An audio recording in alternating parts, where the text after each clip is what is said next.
Hey, hey, hey, good evening, everybody, and welcome to the Mentors Roundtable. My name is Jean Dar. I'll be your host for tonight's virtual meeting. We're webcasting from Cleveland, Ohio, along the shores of beautiful Lake Erie. Handling the controls tonight from his home studio near Austintown, Ohio, is our chief engineer and my favorite wingman, Mr. Andy Yantes. Andy's also one of our first senior mentors for Ohio, so we're excited to have him here with us. Joining us from our Mission Control Center in Minnesota is Susan Lawrence. She's the Director of Field Operations for the Midwest region.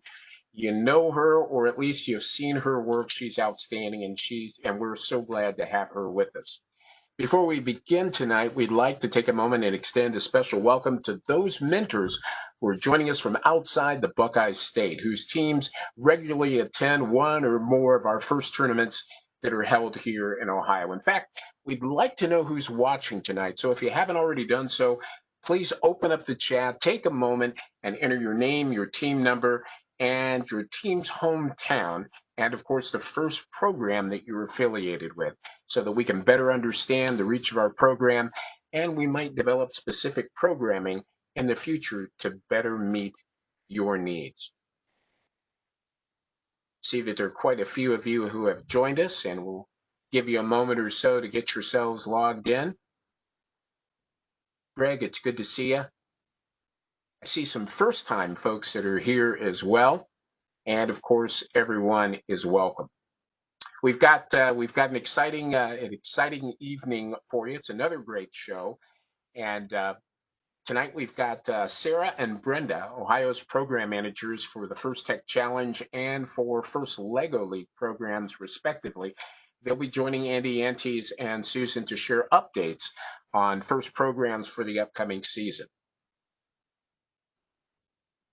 We also have a special presentation put together by a group of FIRST alumni that are currently at The Ohio State University. Collectively, they call themselves Ohio's First Advocacy Conference. And of course, we're looking forward to their presentation, learning a little bit more about their program and what it is that they're going to have to offer for teams throughout our region. And then we'll finish up tonight's show with our roundtable discussion.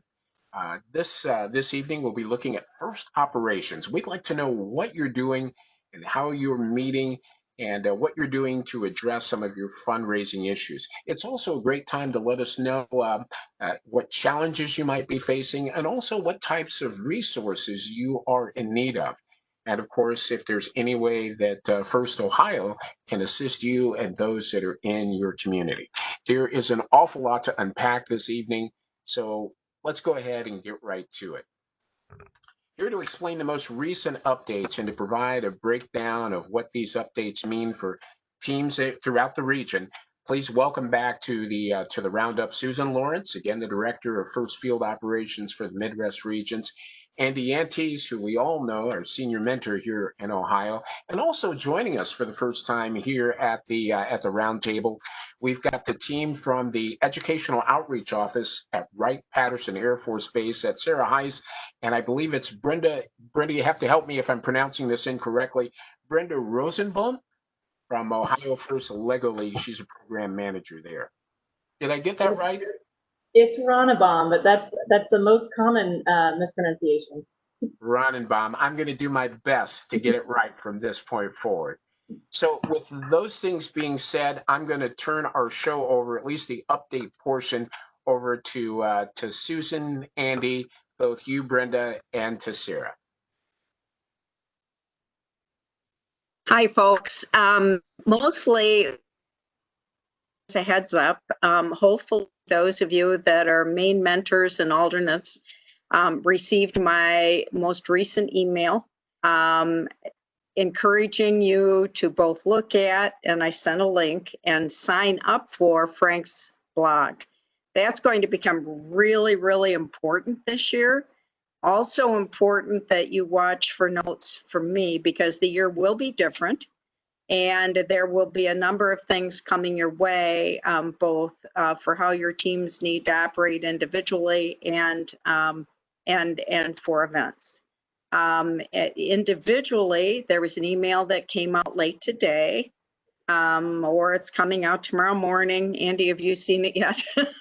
That will talk about changes to the Chairman's Award. And it's nothing came out significant. It came out 5 o'clock. Late. Came out at 5 o'clock today. Yeah. Yeah.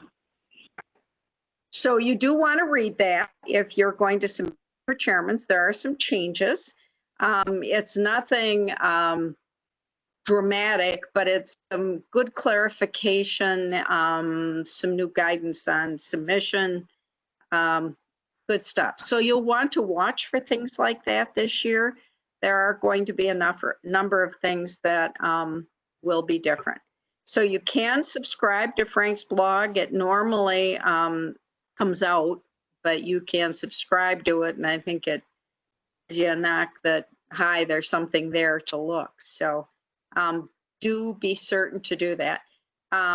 We're still on track, as best I know, to announce event information mid-September, with registration starting in October. No specific dates for either of those, but do start watching. And I think as information comes out on the events, my guess is they will also give you the date to start registration. If you are aware of any teams that are potential rookies, there will be new team grants this year again.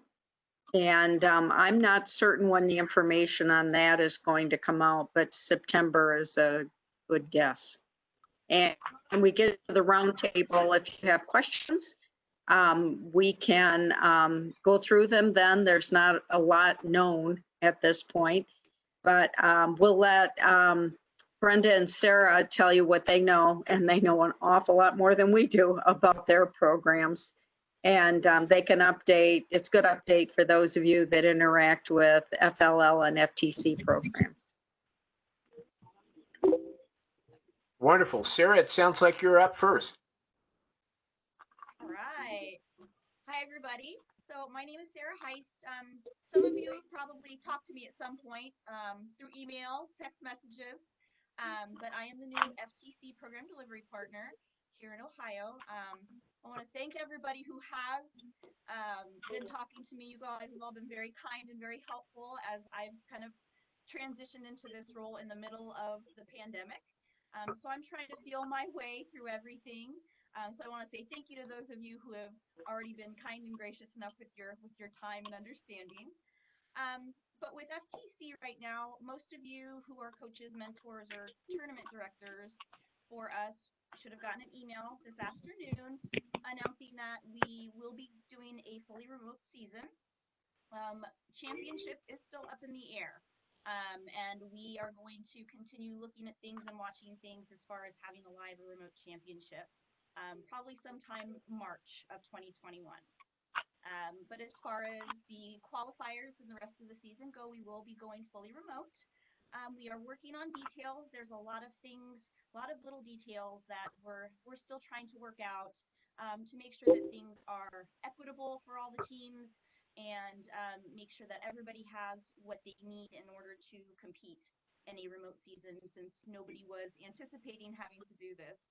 So, you know, keep an eye out. You will be getting probably a lot more emails from me over the next several weeks, and just keep an eye out for those. And I'm going to try to keep everybody updated, you know, once things are decided. So thank you again for your patience and your understanding. I think the biggest thing I wanted to make sure that I touched on tonight is we are still doing kickoff. I am currently in the process of planning a remote kickoff event. It's September 12th is the official kickoff, and we have some live presentations planned. Teams are going to be doing presentations, so there'll still be opportunities for students and kids and coaches and mentors to come listen to these kids present, network, talk, learn, teach, all that good stuff. We wanted to try to still provide kids the opportunities that they would get in a live kickoff event, just remote. We will also be, we're in the process of finding designated spaces across Ohio where there will be fields set up for teams to go and visit in person so that they can see the game in person after the reveal. So we're in the process of getting those spaces picked out and finding wonderful volunteers and people who are going to help us pull that off. So keep an eye out for emails on kickoff. We hope you can join us. We'd really love everybody to be able to come, listen to the kids, you know, just be a part of it. We will have some live Q&A sessions in the afternoon as well for coaches, mentors, and teams to come and just ask us questions, tell us what challenges you're facing, what we can do to help, and just kind of talk things through as far as, you know, what the season might look like. So I'm looking forward to working with everybody. It's, you know, I'm coming into this fresh, new to everything. So it'll be an interesting season. It's going to look different, but I think we'll still have a fun time. I think it's going to be great. So I'm excited, and I think we're going to do a great job. Well, welcome to the family. And before we switch over, please let me know or let our group know if there's any additional support that you're going to need for that kickoff event. Great. Now let's learn a little bit about what's happening with First Lego League from Brenda. Many of you are supporting First Lego League teams, so Brenda is here. She's the expert. She'll give us all the information that you need for this upcoming season. Brenda, you're on. Thanks, John Dar. It's nice to hear your voice. I felt like I was at an FRC event there at the very beginning. I see a lot of really familiar names on here, and that's exciting. I know that you're all serving in the role of mentors for FTC and FRC, but I also know you're involved in FLL in a lot of different ways, and I really appreciate that. We do know that for First Lego League in Ohio, we will be remote for the qualifier system and the championship. Championship has not been announced to teams yet, but we'll be announcing it very soon. Feel free to tell teams it's not a secret. We just haven't made a formal announcement. We're working on a plan that we think is really very good. We just got a nice look at the remote event hub that First is providing to us yesterday. So we're making sure all of our ideas are going to fit into that system. And once we have that worked out, we're going to publish to everybody. We want to publish one time the way we're doing it and not change it. So I promised teams I would send that out on or before September 1st. So that'll be coming really soon. I do have an ask for FTC and FRC teams. One thing that we're really working on is trying to make sure that First Lego League still feels like a community. And when we aren't having events and we're not getting together and everyone's staying at their practice location while they're participating, you know, we might be losing that from the teams that aren't already talking to each other. So one thing we're contemplating is encouraging teams to publish an unlisted YouTube video of their robot game. What they're going to be sending us may not work well for publishing because we're going to ask them to show us things like, do they fit in the inspection area? Zoom in on all of your completed missions, and that. But we're going to ask them to maybe publish a 2.5 or 3 minute video. And I need a comment army to go out and write positive and encouraging comments on these teams' videos.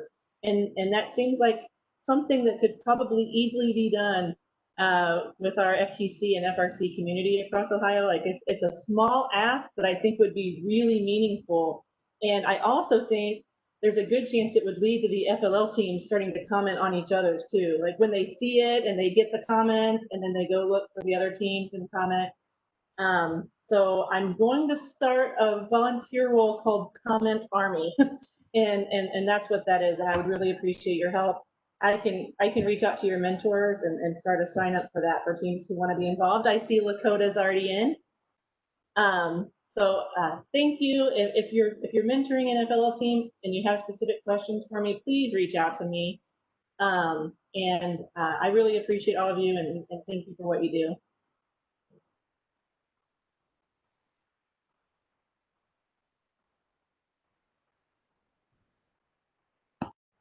You're on mute.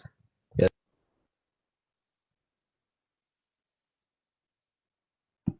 I can't. I think we got you now, John Dar. Yeah, gotcha. I think that there are quite a few teams that that'll want to support you on that. So we're looking forward to that. Outstanding.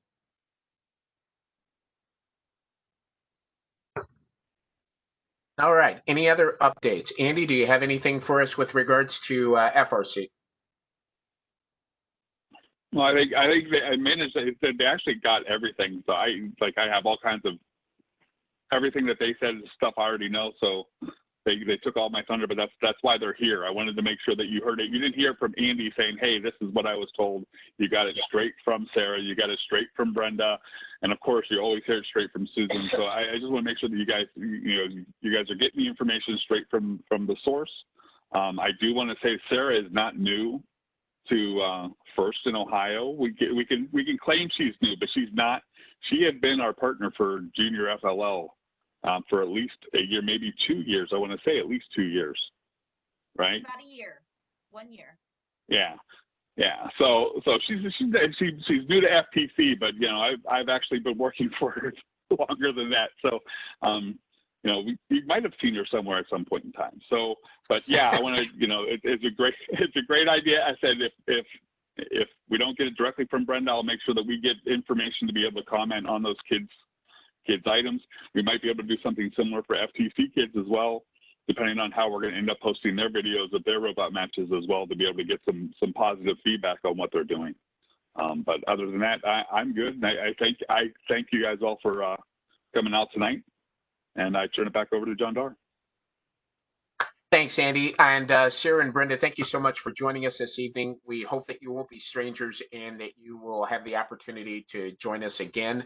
I'm putting up on the screen contact information for each of you. So mentors, if you have any further questions, something that might pop into your head once we get off, by all means, please go ahead and reach out to them. And of course, we'll keep the chat running all throughout the rest of the evening. So feel free to go ahead and jot your questions in there. But again, if after the call is over, something pops into your mind or some of your students have questions, here's how you can get a hold of both Sarah and Brenda. Thanks again for both of you for joining us. Lots of great information. And again, we hope that you will drop by and join us on our monthly meetings quite often. Well, now it's time for our featured presentation, and we are very, very excited. I think in one of our previous meetings, we heard from some of our first alumni that were associated with the Ohio State University. They asked for time to make a presentation, so we decided that we would feature them at this month's roundtable. So that being said, it's time to turn it over. I don't know who's going to be presenting, but we're very, very excited to have Ohio's first advocacy conference here to join us. Yes, hello everyone.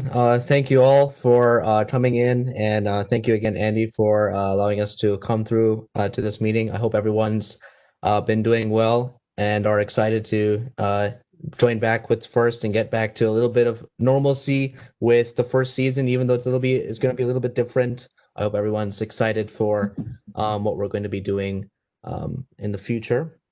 My name is Nishant Chitari. I am a fourth year student studying statistics at The Ohio State University. And I'm also a member of First Alumni and Robotics at Ohio State. So we're essentially an alumni group at Ohio State full of, 100 plus alumni who've done first from all over the country.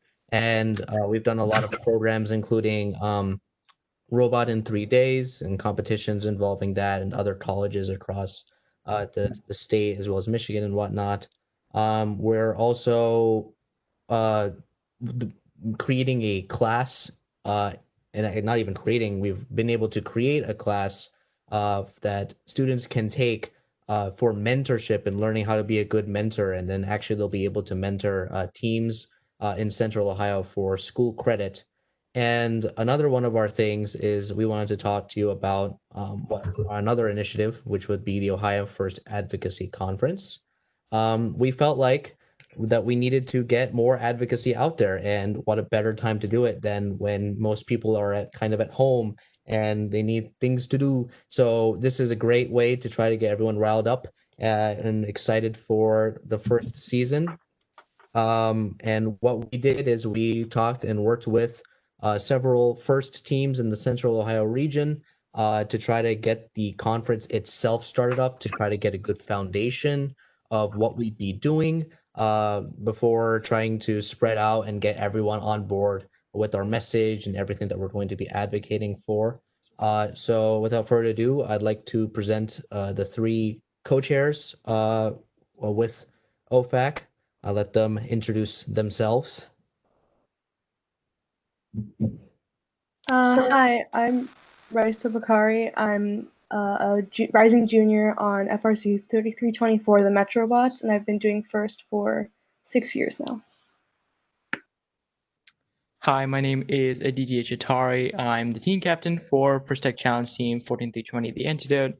This is going to be my 8th year in first. Nice.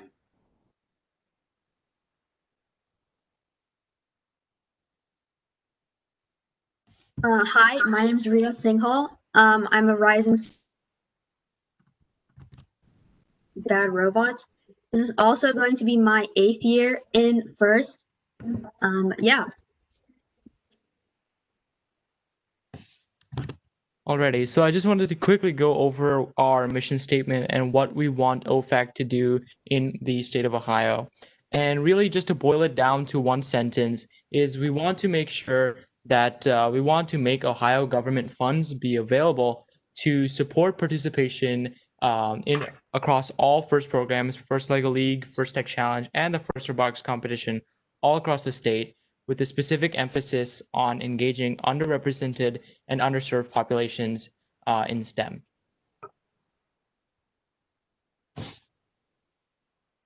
So our primary goal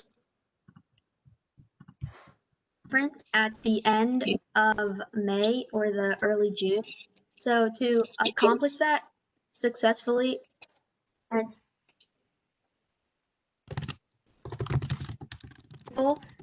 we've decided on this timeline. It's very flexible as of now, but so this is what we have so far. The FRC Team Roundup on August 27th, just to raise more awareness of our mission and to get more teams involved. FTC Kickoff, which is on September 12th. And then once we develop resources that those teams can use for advocacy in their local community, on them monthly through the month of April. And then that all leads up to our big event, which is our advocacy conference, which we're hoping to State University after the World Championships, but before the the State of Ohio biennial budget deadline.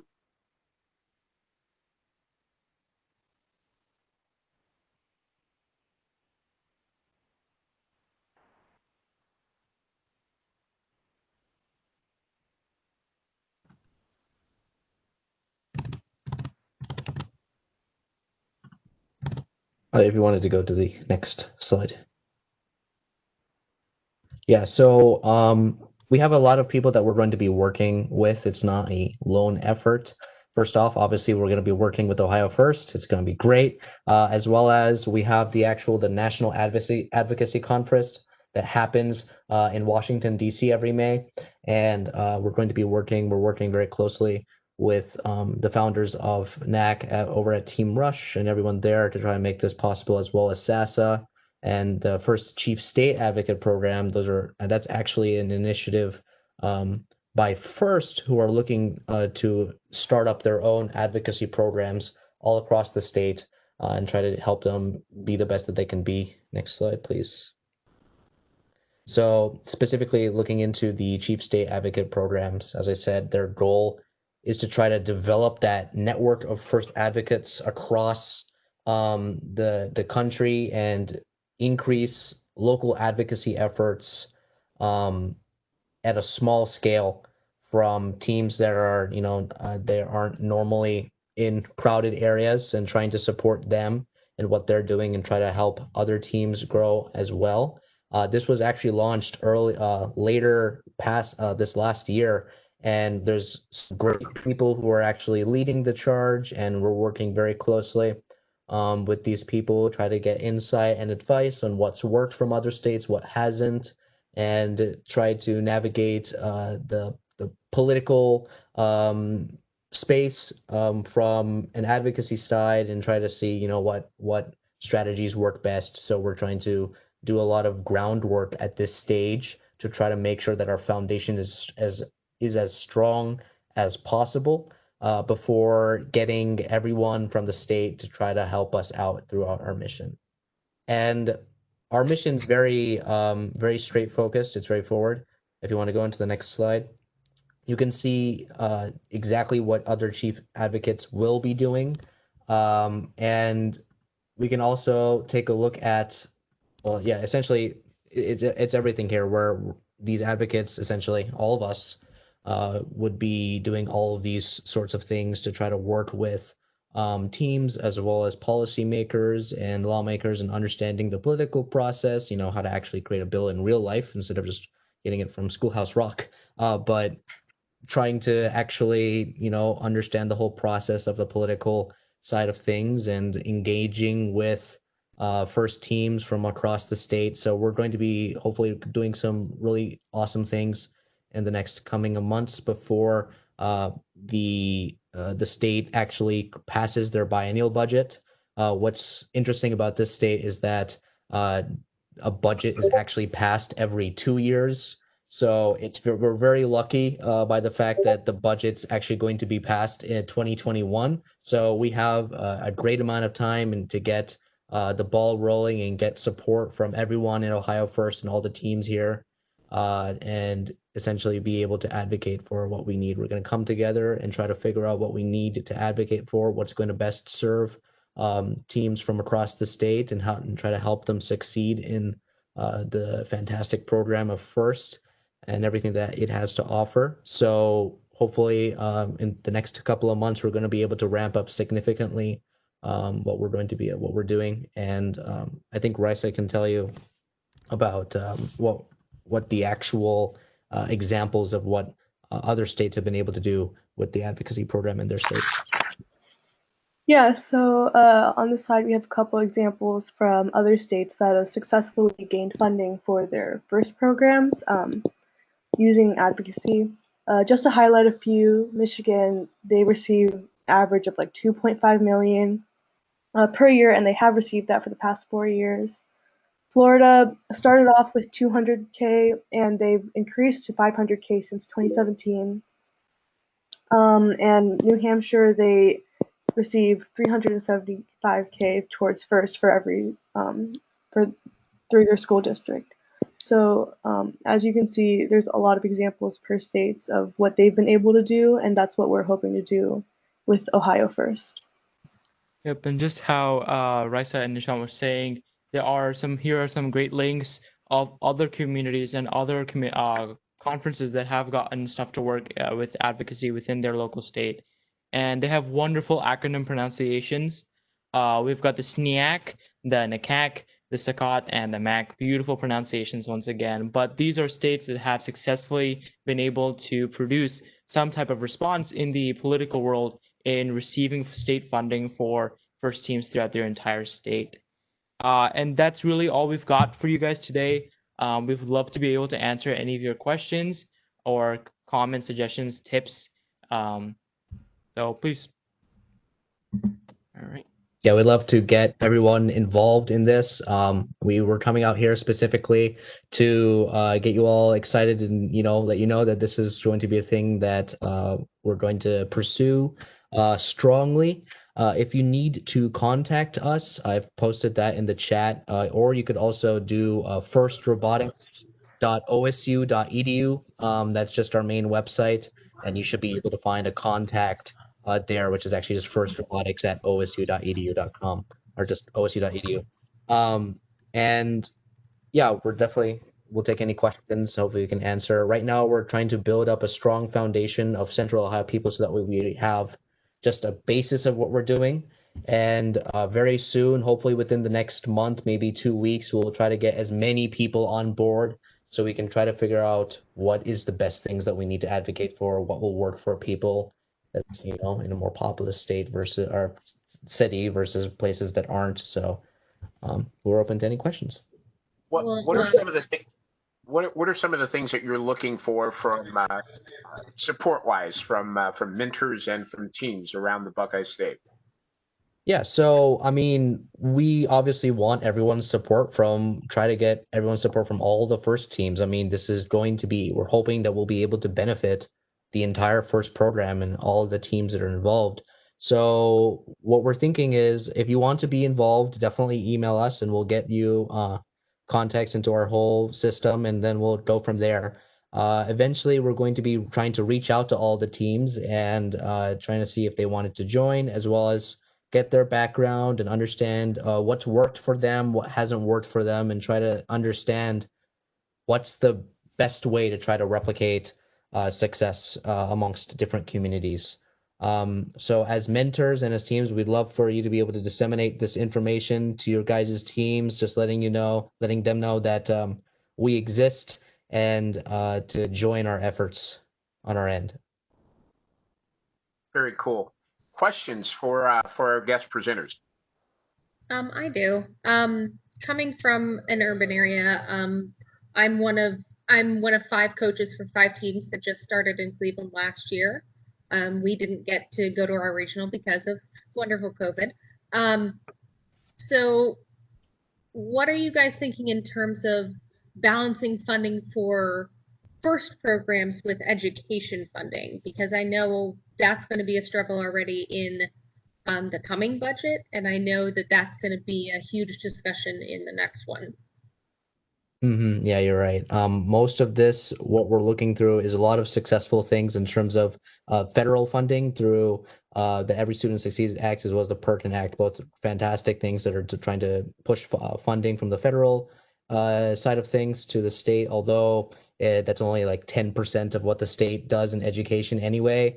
So a lot of it's just going to have to come from state and local groups. And I mean, our goal is to be going towards the education budget. I mean, that seems to be the best route in working with everyone in the State Department of Education, and we know quite a few people there. That's going to help try to get that support ramping up, and if we can do that, then it'll be easy to go into the state Congress and get their support. We're meeting with other representatives in the state court as well as other high people like senators to actually get them introduced to first, and eventually what we'll be able to do is we'll have presentations and we'll make excellent things that teams can latch onto and twist on their own experiences and whatnot, and we'll give them the resources to be able to go to their own state representatives and give and try to support or increase support in that way. So that way, when we're coming back to the education budget, we'll have support from all across and almost essentially everything here. So we're trying to think of it as kind of like a round, try to hit it all on all sides before hitting them with the big thing. But you are right. Definitely, it's going to be difficult. You're absolutely right.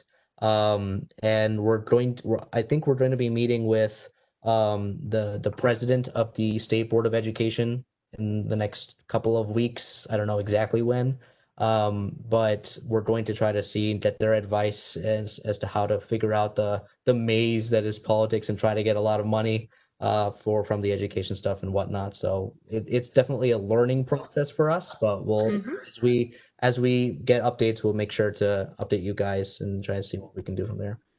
Yeah, that would be really great. My school district and all 5 of the teams are out of this school district. We're the public school district in Cleveland, and we're already severely underfunded. Not to mention that we're high minority, largely African American, along with Hispanic, and some other minority groups who are in our city. So that can be a huge benefit for us, especially when we are already going to struggle getting funding. So I'm really down for it, and I'm looking forward to working with you guys. Thank you. Yep, of course. Yep. Is there some type of survey that you're circulating to teams throughout the state to try to ascertain what some of their needs are or things that they might be looking for? You've got it right on the nose. We're actually working on that survey right now. We hope to be able to send that out to teams very quickly. We'll be working with all the first PDP partners and all the different programs to try to get as many teams to help us out on the survey and try and see exactly what works and what doesn't. So you got it exactly for us. Okay. Any other questions for our guest?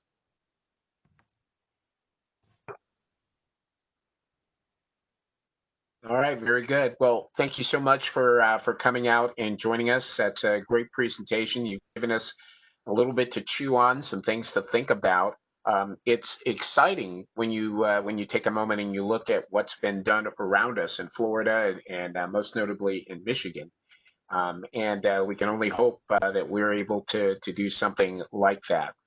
Once again, our guests tonight have been representatives from OFAC. That's Ohio's First Advocacy Conference. They're based out of the Ohio State University and the state capital, but they're looking to do stuff to support teams all throughout the state. A pleasure to have you folks with us, and we do plan on staying in touch with you. Thank you so much. Of course, thank you so much, and I'll be here afterwards. Talk to me separately. So thank you, guys. Thank you. Well, folks, with the presentation out of the way, it's time now to talk about tonight's roundtable discussion. Before we begin, we always want to make sure that we review the ground rules. Please make sure that you're practicing gracious professionalism at all time. Don't forget to mute your mic when you aren't speaking. And please, by all means, make sure that you give everyone a chance to share their thoughts and ideas. And as always, you are welcome to use the chat to share ideas or questions if you're uncomfortable speaking on the mic. So again, tonight's discussion topic is going to be about local program operations. We want to know what your plans are. Are you currently meeting? If so, where and how often are you able to meet? Have you begun fundraising for the upcoming season? And if so, what are you doing? What are some of the challenges that you've identified for the upcoming season, and what resources are you in need of? And perhaps most important, at least for those of us with Ohio First, we'd like to know how we can support you. The floor is open. It's all yours. Who would like to begin?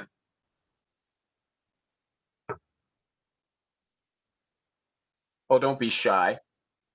Not everybody else at the same time, please, because God forbid, I hate to have, what are we, 36 people all talk at once. That was rough. I mean, I I'll can just give you I don't mind starting if I can. Okay. Yeah, that's what I said. I already gave brief introduction of what my team's doing, so I'd love to hear what everybody else is doing. So go ahead, Todd. You're speaking up. Great. Yeah. Thank you. Yeah. I'm Tom Morrison. I from Lake Ridge, Academy in North Ridgeville, Ohio. I'm the robotics director, so I manage First Lego League Junior, First Lego League, and FTC teams as well. I'm the head coach there as well. And in terms of meeting and all that kind of stuff, I've gotten permission from my school to go ahead and actually meet and host robotics this year, which is very exciting. I think that a resource that I could use and something that has been a little bit of a moment of frustration for me is I would really like to see what the plans are from first in terms of how this season is going to go, how the competitions are going to be run, what kind of protocols are in place. I have some nervous parents about what the competitions are going to be, what they're going to look like. I have some administration questions about, why should we fund this program? We've done some fundraising on our own, but we do have a lot of support from our school and our staff and our parents. But they want to kind of see what the season is going to look like and make sure that it's worthwhile. And I can talk it up as best I can, and I do a pretty good job of that. It's obviously very easy for such a fantastic program, but having a resource, just something short, bullet point list of masks are going to be required, and we're going to, all the tables are going to be socially distanced, and that kind of stuff for tournaments and competitions would really help if I could have a place where I could direct them to say, hey, go to this website. Here's a list of everything that's they're planning on doing. Here's what's going to happen. If percentages get over a certain percent in these counties, then those tournaments are going to be shut down. Like just some guidelines on how things are going to be run so that they know what things are going to look like from the top. Wow, those are some great questions, and I'm sure if we begin looking around, we might be able to find some of those answers. We might have to create some things too, and it was great for us to have both Brenda and Sarah on the line with us today to talk a little bit about what's happening in their areas. I think just thinking about the first fundraising toolkit, there was a lot of bullet point information there on why first is important. But I think that the questions that you've described have more to do with parents and their concerns about, will the program again be canceled this year because of COVID or something else, and more safety concerns. So I think those are some things for us to think about. Susan, I think you're still on the line with us. Any ideas, any thoughts? I am. Yes. What I'll do is get that to Brenda and Sarah. They're in the process of releasing their plans for the season. And I think the safety issues will be more one related to your own teams and how you're handling your own teams in-house. But I'll share this with them and have them provide some guidance to those of you running FLL in all three programs in FLL and FTC. Sarah, you're still on. I am. Yeah. My dear. So for FTC, as I said earlier, we do have kind of an idea of how remote events are going to work, because first is pretty much driving the boat on that. So we do have, and I can share those resources with you guys as far as information about what first is expecting a remote FTC event to look like. If you haven't already, I would encourage you to go out to their website and find their Game Manual 1 for remote events. They actually have two. They have one for traditional events and one for remote events. Since we are now moving forward with a remote season, go ahead and I would encourage you to check out the Game Manual 1 for remote events. It will at least start laying out kind of what first is expecting the remote events to look like.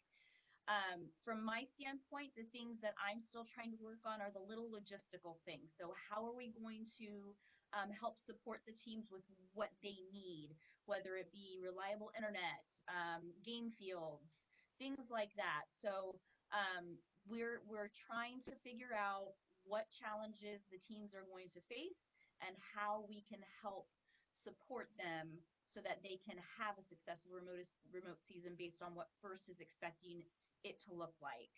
I can say that, as far as you know, what FIRST is putting out there.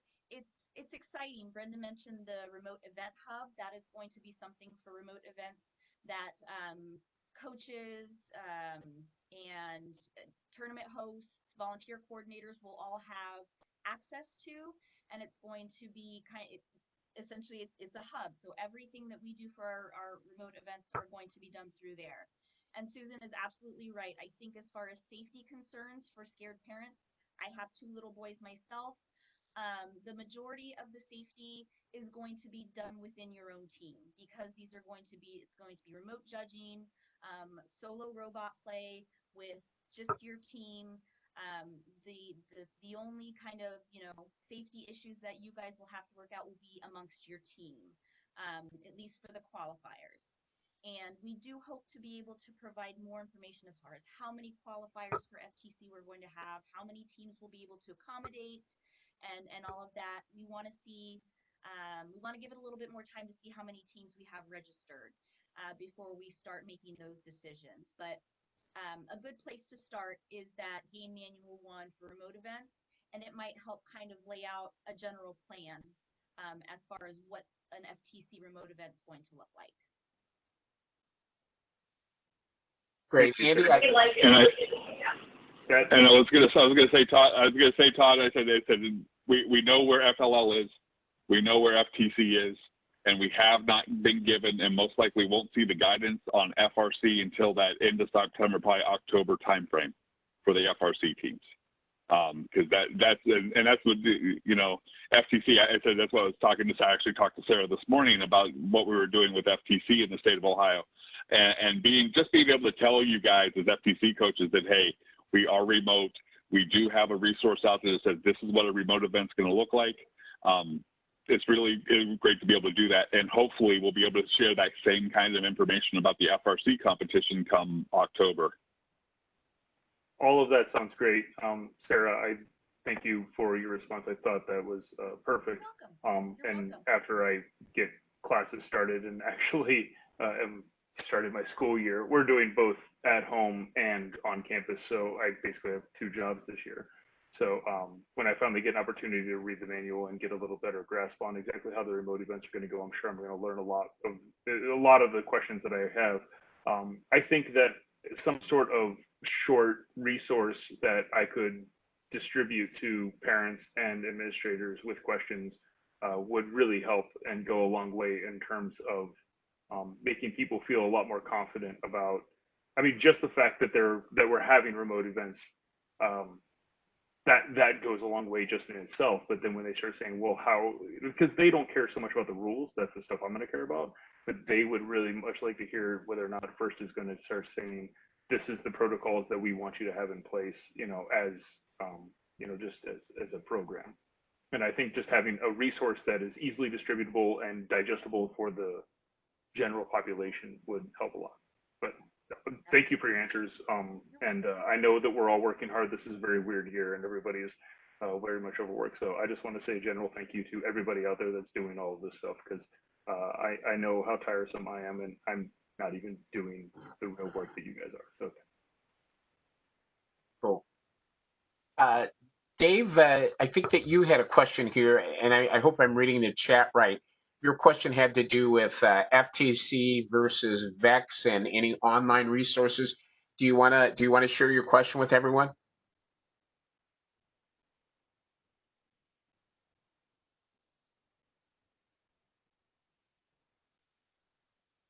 Hey, John Dar. The question was. That wasn't my question. It was. That was my question. I was trying to answer it. Okay. Well, go ahead and ask the question, and then we'll see if we've got an answer from our roundtable.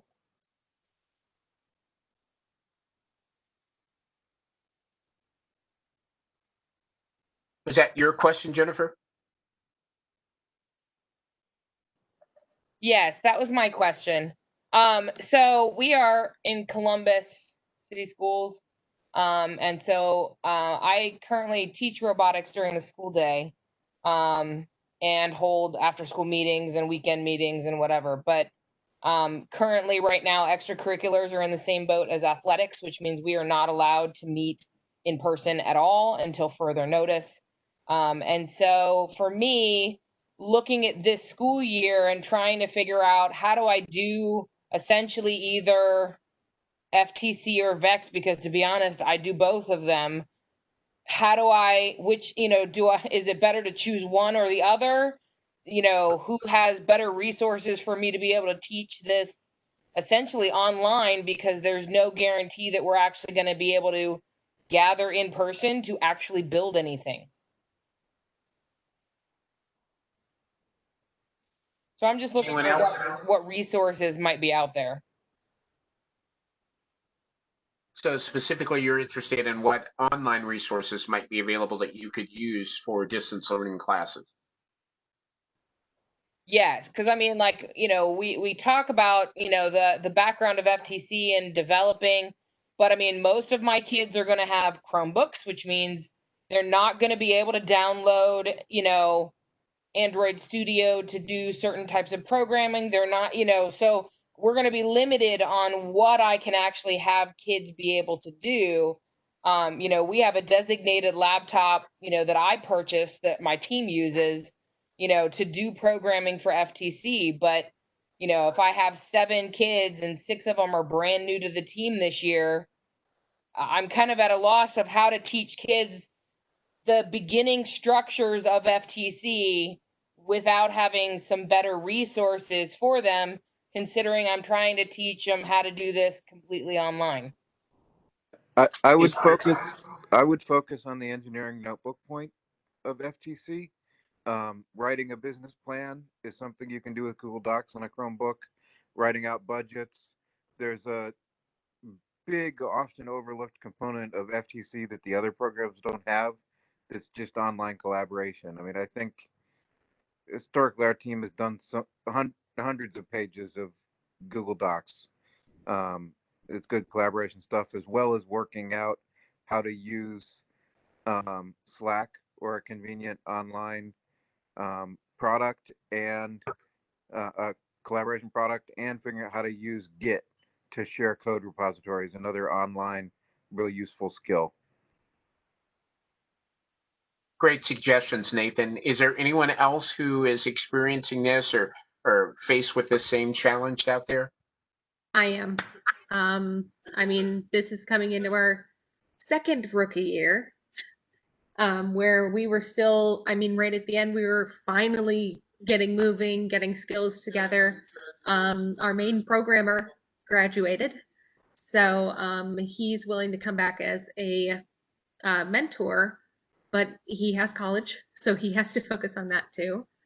All my students will have Chromebooks, and maybe only have hotspot access, because they may not have actual internet access at home or Wi-Fi. They may be going through hotspots. I can't meet in person at all, no matter where we go, because it is not allowed by our district. And I'm trying to figure out what can we do, because we haven't even looked at fundraising yet, because I don't know what to do in COVID era, where businesses are firing employees and cutting down their numbers. So I'm right there with Jennifer. Plenty of challenges that are out there. Ideas or suggestions for these two? Can I ask Danielle? This is Sarah. Hi. Can I ask Hi. Danielle and Jennifer to both email me and let's see if we can get something figured out, because if 2 of you on this call are experiencing this, it's probably a much bigger issue. Well, and I'm FRC. Okay. So it's that, like, different groups, but it's still the same problem overall. Okay. It's just, how do we engage? How are we able to participate when we may not have physical access to anything for a long time? Okay. For FTC, I can certainly see if I can track some things down and see if I can figure out a way to start getting this information into hands that need it. So let me do some looking into this for FTC specifically, and Jennifer, I can get back to you.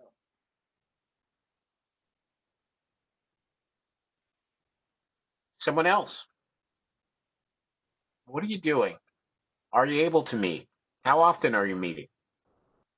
Where are you able to meet?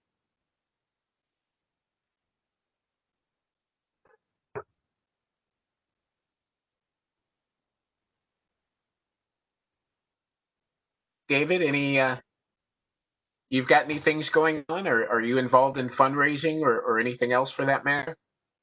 No, short answer. So the only thing we're doing right now is having some kids learning CAD with Onshape and participating in the egg drop contest that Maker Gear is running. But we aren't doing anything. We can't get into school. We don't have a place to meet. So really, the online stuff is very good, and there's a lot of related stuff you can work on. But I don't see us actually building a robot anytime soon. Right. It's not as a group. Do you have somebody within your group that's teaching CAD online?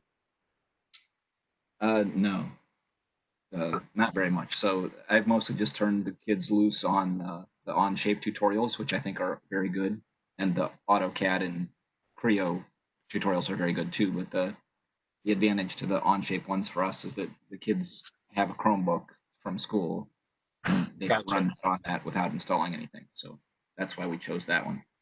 Okay. So we're trying to kind of do some skill development and wait and see what really happens. We don't yet know. Like we have not yet officially canceled extracurriculars at our school, but we expect to. So I'm not sure what we're going to do then. There's not room in my basement to set up a field, so I don't really know what to do. I hear you. Yeah, so I'm just going to try to build some skills, have the kids kind of stay active a little bit, but mostly we're kind of stuck just doing some online stuff. Gotcha. Yeah, Jimmy Nichols. Jimmy, what are you doing? What do you got your students working on? So we're fortunate since we're a community-based program, and we don't rely on being at the school or having teachers involved. So we've been actually meeting in person since July 4th. So we've been meeting twice a week. We stopped meeting mid-March and then went all virtual with Zoom meetings every Saturday until July 4th, when things started to open up a little bit more. We made the decision to start meeting again in person and put in strict protocols. Our space, we have a small building that actually the school district lets us use. We have badge access that's only for that building for a handful of us adult mentors, and so we meet in that space. We have a sign up genius, so we limit the number of people who are there. Plus, it gives us the tracking ability in case somebody were to get sick. We have traceability as to who was there during that time frame.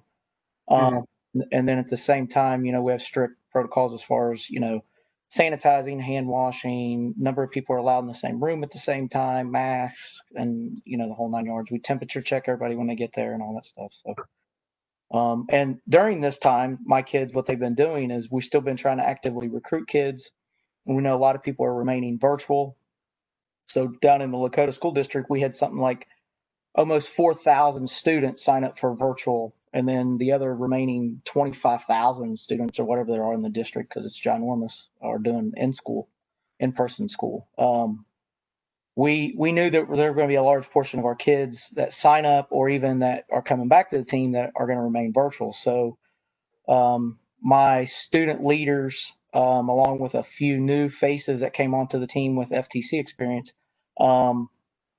they have been revamping our training program to be an all virtual style training. So slides, videos, PowerPoints, the whole 9 yards, web links to training materials and all kinds of stuff. So they've been executing that across the board for CAD and software, and are using our machines. We're going to do videos on how our machines operate, so that when kids do come back, they have a feel for how our machines, like our drill presses, and we have this new CNC router table that was donated, and our mill and our lathe and stuff like that. So interesting. You know, we hope to start up our team meetings not this month, but next month. Is there a possibility that that some of your student leaders might be interested in helping to develop some training materials that we can use for those meetings as well? Oh, I'm sure they would. Yeah. Cool. We'll definitely talk to you about that and see how we can do that. And that's open for any of you other mentors out there. If you've got students who have developed some things that they could present on, then we would love to for those student-led presentations for them to begin teaching one another how to do some of those things, especially with so many new teams popping up throughout the state and throughout our region. Thanks, Jimmy. Yeah. Thank you, John. Jody Crane, we haven't heard from you. Thoughts, ideas?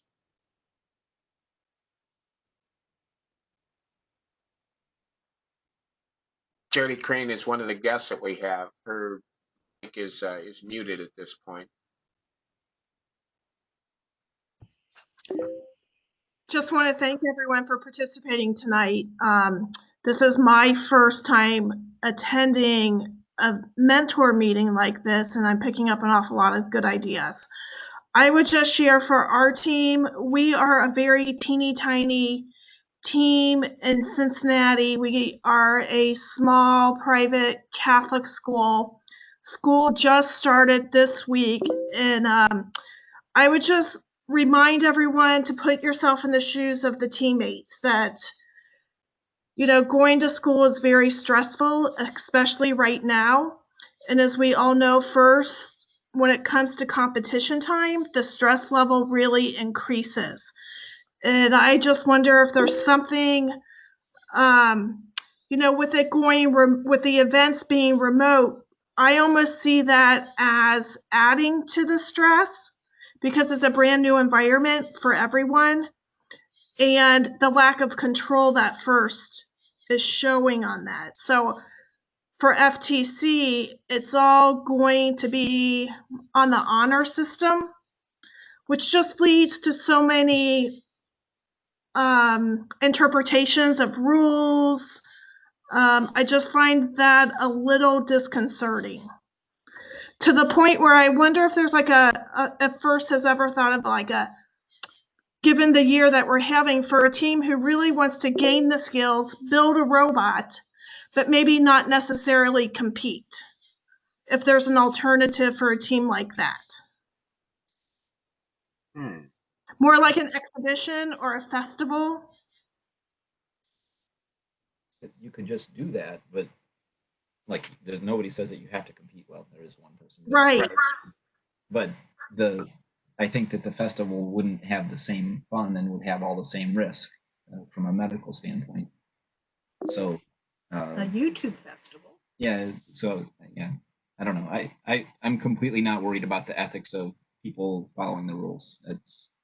I'm betting that that's either going to be not a problem at all or part of the fun, and doesn't really matter which.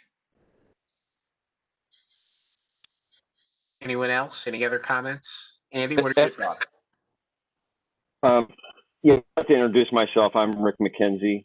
I am the lead mentor for the Bionic Tigers 10-4 sport out of Loveland. Hi, Jody. Hi. So it's yeah, good to see you. So I just wanted to share with you that we've keep things moving. We did virtual recruiting this year, which was interesting. We didn't know how that would go, but we actually had a very good response. We got the word out early enough, and then we did interviews with kids, and that actually went pretty well. And we've got our new team formed in early June, and we've been meeting twice a week since then, all over Zoom. We'll have a short session. We have 3 sub teams. Business team, we have our build and design team, and we have our programming team. So we'll have a short meeting, and then usually those sub teams will break out, maybe have discussions beyond that. But the kids have been staying busy, so I've been encouraged by that. We put on 3 rookie workshops, not Wookie rock shops, but rookie workshops. that we did virtually. So we actually had a really good attendance. We did it last year, and I think teams show up in person. This year we had over 20 teams participate virtually. So that was really encouraging for us and for the kids to get that kind of engagement.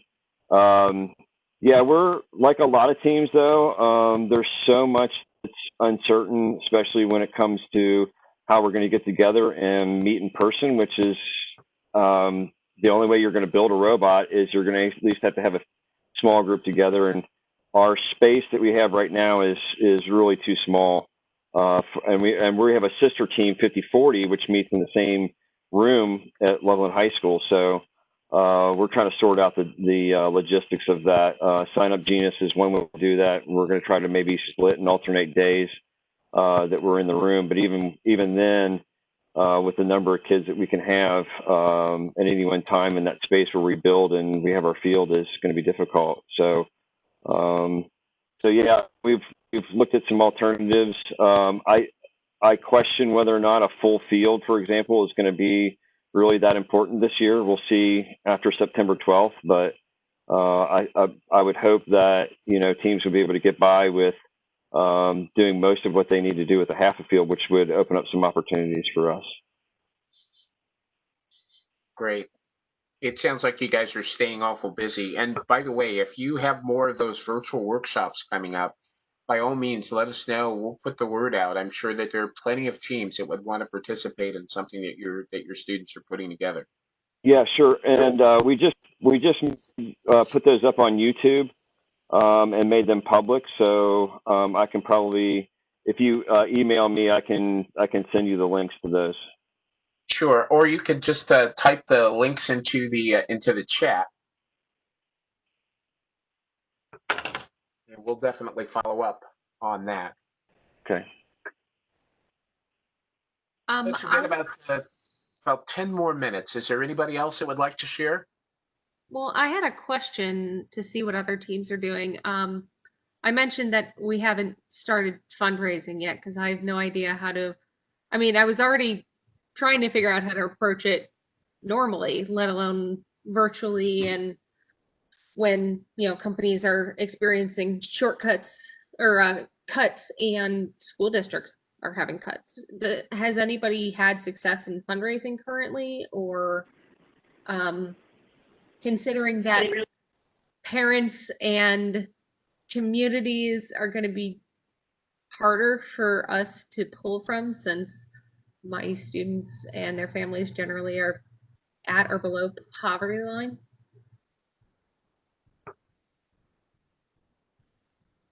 Coaches, I know that Danielle, I'm gonna open one up for everybody, and this is one I did a couple of years ago, and they're actually making it pretty easy this year. That the fact that you don't have to touch them, and you'll make $8 a wreath. I've sold Christmas wreaths for like 3 years. We generally make like $1,200 to $1,500 a year selling Christmas wreaths. The company is out of, I want to say, Wisconsin, Minnesota area. I know Lori's already gone, but they are setting up a program this year that's completely touchless. Normally, you would order your wreaths, they come to whomever's organizing it, and then you have to hand them all out. A very, very fun process if you like handling a couple hundred wreaths, Christmas wreaths in your house. and the semi truck that pulls up in front of my house to deliver 100 boxes of wreaths was not fun. But now this year they're going to deliver they can deliver all of your wreaths directly to whomever orders them online. Okay, so instead of having to actually have the kids trudge around and ask for purchases, now it's social media, sharing emails, and doing that kind of thing to sell a Christmas wreath, or holiday wreath, however you want to put it. So many businesses put wreaths on the door. These are live wreaths. It's a fundraiser that I find that it's pretty easy to do now, and I can get you the contact information for the company that I've used, and that's actually how one of my parents started kicking that one off here in the next month. So that's an option. I do know of another local team by me that did parking lot bingo, and actually was so successful the first time that they've done it a second time. because there's so many people who, and basically they got a local business to donate the parking lot, and then they ran an actual bingo night out of the parking lot, out of people's cars. And if there were some people that, you know, just sat in lounge chairs in front of their cars, but they ran bingo right in the parking lot rather than being inside a building. So they forced social distancing. They were all with their cars. And I know that the Girard Robotics team seemed to be very successful with that particular item. So I do know of those two potential fundraisers, really completely different things, Danielle, going different directions. But I know of those two. I can see if anybody else on the call has had anything that was successful recently as well. Anyone else? Any other ideas here? Anything that's working for you?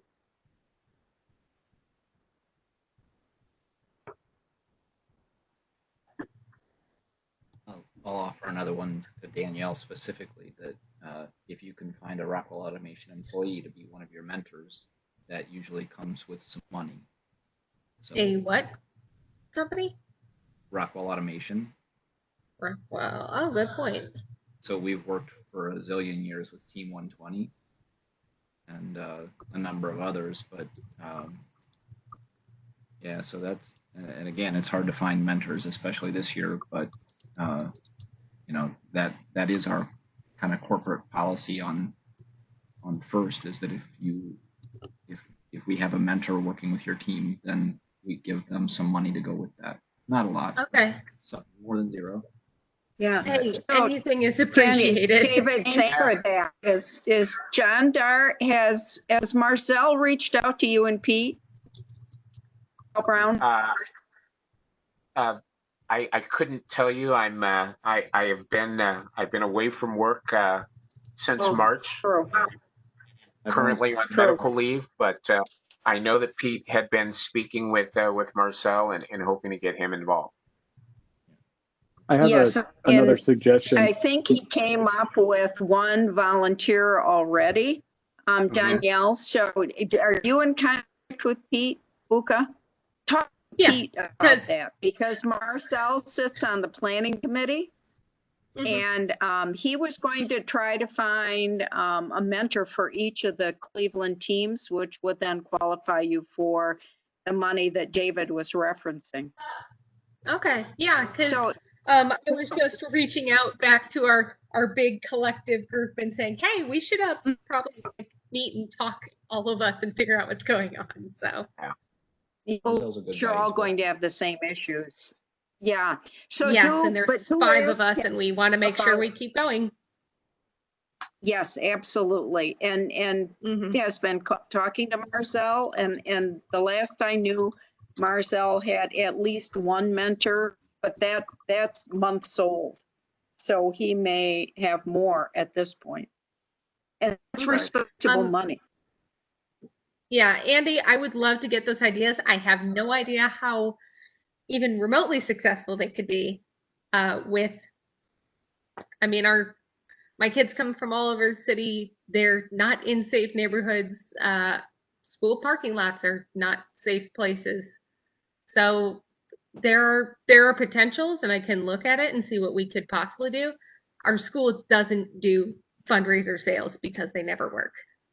So we usually spend more money trying to get them started than actually get out of them. And that's my big one with Christmas wreaths are, you know, the doctor's office, the dentist's office, most businesses. I mean, those are the type of people you can end up, so you don't have to worry about the kids as much as, hey, you send an email to a local business, will buy Christmas wreaths for their office doors and that kind of thing. So it's outside of the parents themselves and the school district buying them, right?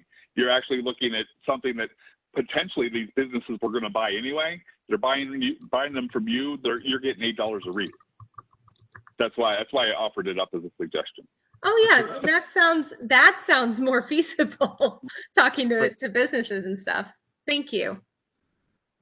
So if another company that's got some skin in the game with FIRST is Apple. I happen to be fortunate enough to work for Apple here down in Cincinnati, and For every hour that I volunteer with my teams, they will match my volunteer hours with money, including things like driving all the way from Cincinnati to Western Pennsylvania and back. So if you can find anyone who works at Apple Store, Apple software developer, there are some of us who actually live in Ohio, as odd as that sounds, to be a mentor for one of your teams. Whether folks at the Apple Store have interest in outreach, those kinds of things, that can also help. Had I known that this group existed, I would have told you that there was also some grant money, but that unfortunately expired 2 days ago. Oh. And this is the first time I knew you folks existed. Thank you for inviting me, by the way. I appreciate it. But that other volunteer money can add up, especially if you could find somebody who's interested in being a mentor.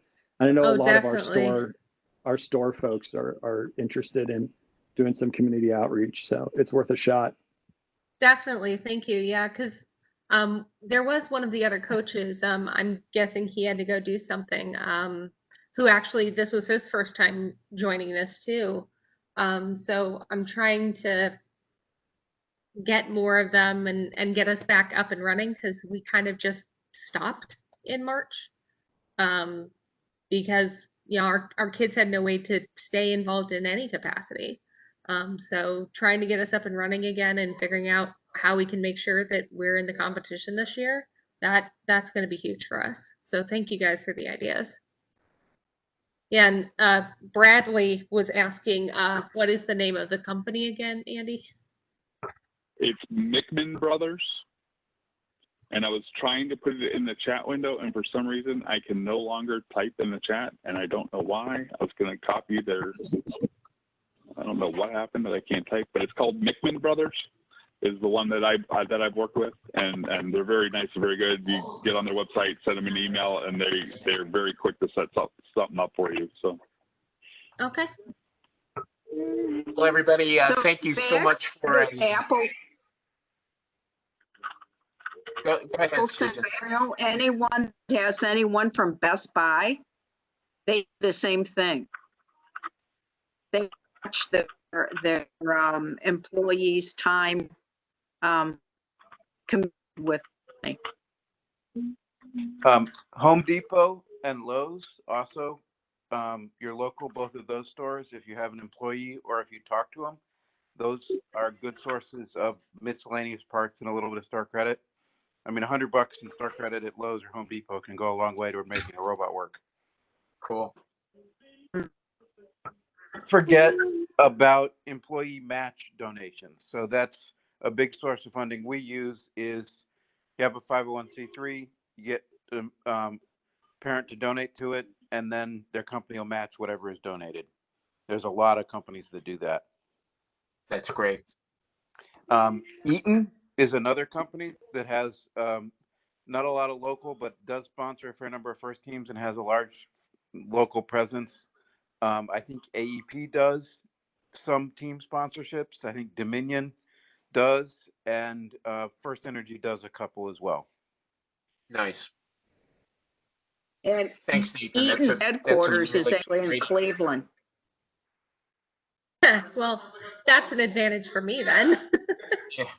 It is. Eaton Manufacturing is right there. I think they may be in a suburb. Are they in a suburb, John Dar? Or are they actually right in Cleveland? We can work that out. Technically in Cleveland, yeah, but it looks like a suburb. They're in a little flag. Yeah, there's all those near suburbs that are called Cleveland but aren't actually Cleveland.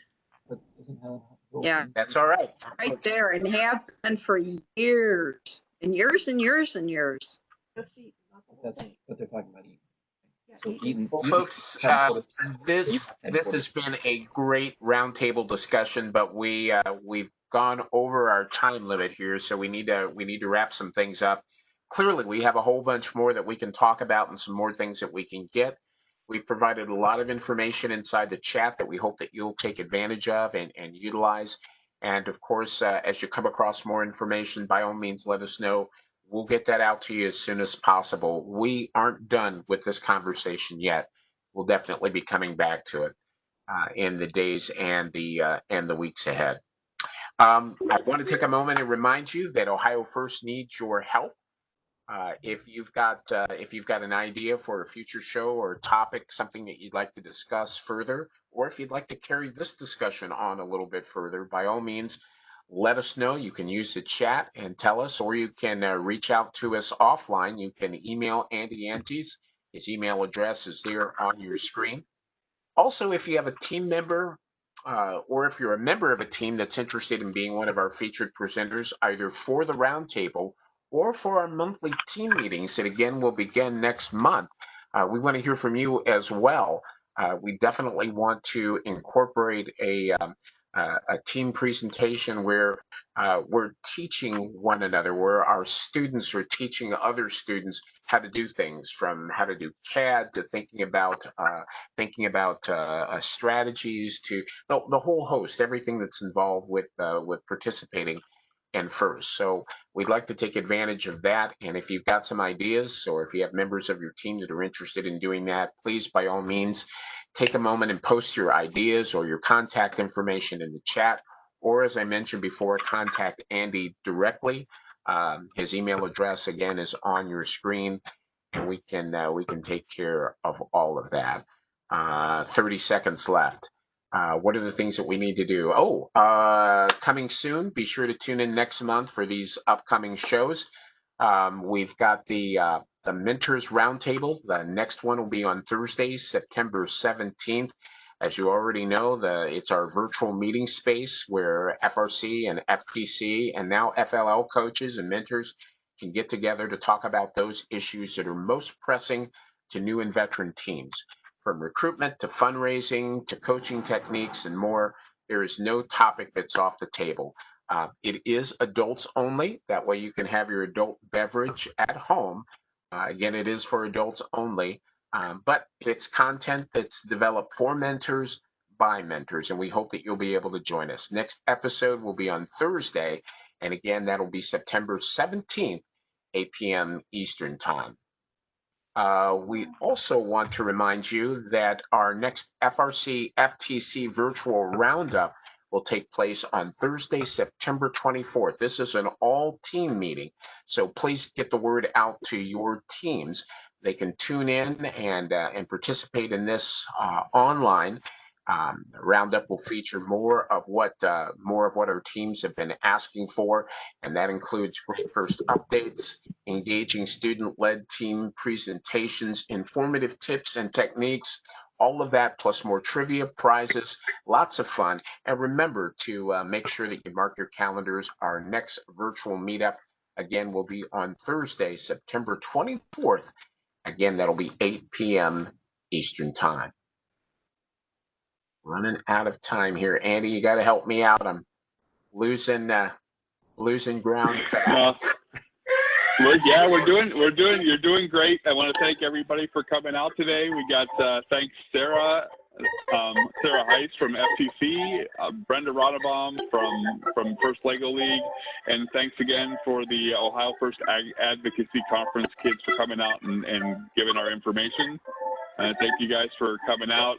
I said, I know you guys were planning on being on our first call next Thursday, but we're going to push that out a month, and I will put you guys on that FTC FRC call with the teams next month. So I will email you guys to make sure that you guys know the date and time, and we'll get you guys on there, all right? And I thank everybody for coming out tonight. As per usual, we'll stop the recording. I just thank John Dar for coming out tonight and